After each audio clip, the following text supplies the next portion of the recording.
Olá, quem nunca viu numa matéria jornalística o repórter perguntar, e daí, o acusado já tinha antecedentes? Aí vem a autoridade, enfim, o entrevistado e responde sim, já contava com antecedentes, diversas passagens pela delegacia. Mas enfim, o que significa essa questão de ser reincidente, ser primário, ter maus antecedentes e o que isso implica na questão da punição do sujeito? Esse é o tema que nós vamos falar um pouquinho agora.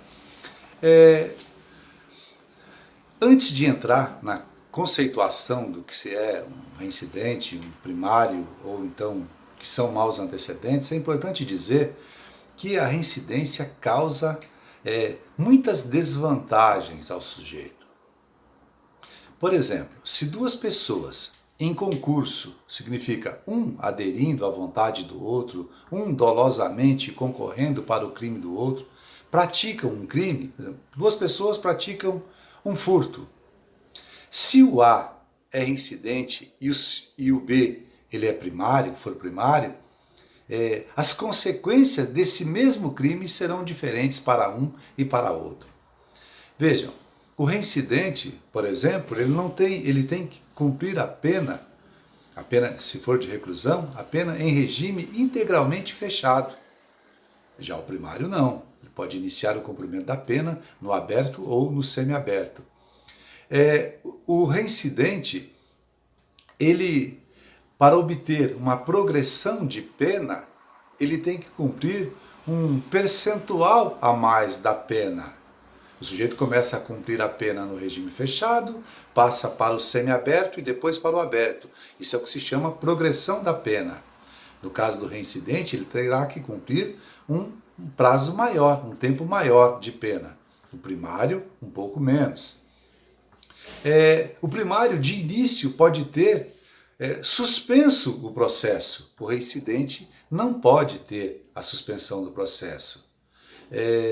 O reincidente, ele, para obter o livramento condicional, ele tem que cumprir um pouco mais da pena do que o primário.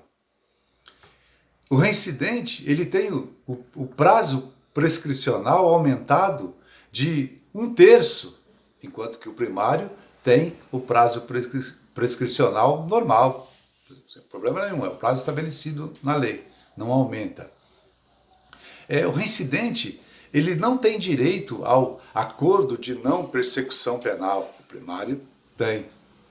Então, uma série de consequências negativas existem para o reincidente, que não existem para o primário.